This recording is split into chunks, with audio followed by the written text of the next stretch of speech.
nagpapasalamat kami sa National Commission on Cultural Arts na nabigyan nila kami ng privilege na itong mga panay Bukidnon dito sa Hamindan ay nagkaroon din ng bahagi sa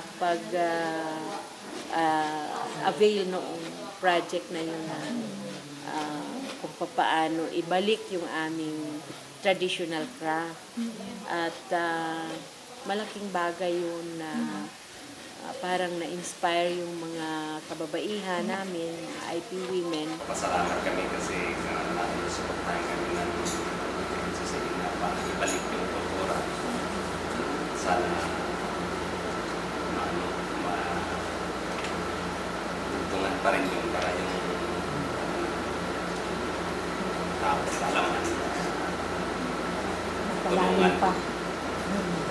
Maganda yung epekto, ma'am, kasi yung mga bata nakita nila, natutunan nilang magsuot ng ganito noon, yung bata pa kami, parang wala yun. Nawawala na yung ganito kasi walang gumagawa. Bihira lang yung mga nagbibig. Hanggang sa nagkaroon ng school, hindi na eh. Oo, hanggang nagkaroon ng SLT. Doon sila, parang malaking impact sa mga tao at saka sa community. Dahil magmula noon, kada occasion, fiesta, ng buhay talaga na lahat ang gamit nila, mga ganito, yung mga punta sa contest, dito lahat ng gagaling. Of course, a problem is if we don't teach the younger generation or these younger ones, they will really forget. That's why the School of Living Tradition should be continuous. Because the younger ones do not really know. But once this School of Living Tradition will continue and continue, and of course, the younger generations also will carry over.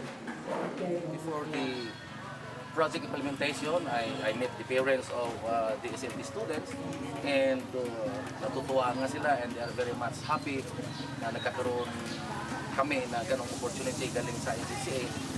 So talagang wala silang anong sabi natin, wala silang hesitation to let their children go. In fact, nagtatatlo pa nga mga anak nila na gusto lang magpa-aralin Ang NCCA didn't fail to extend their assistance to us. I hope at this period, medyo na-comply na nila yung objectives nila. At saka, hindi ba nasayang yung assistance nila dito sa ito lang ang nakita ko na agency na yung tinututukan yung, parang hindi niya pinabayaan yung, ano yung pinag-upisaan niya. Kasi akala ko hanggang preparatory lang. At saka sabi ko,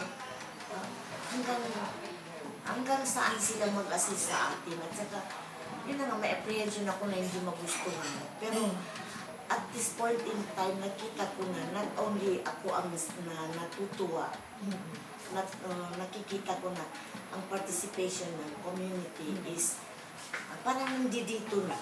Kasi, I tell you,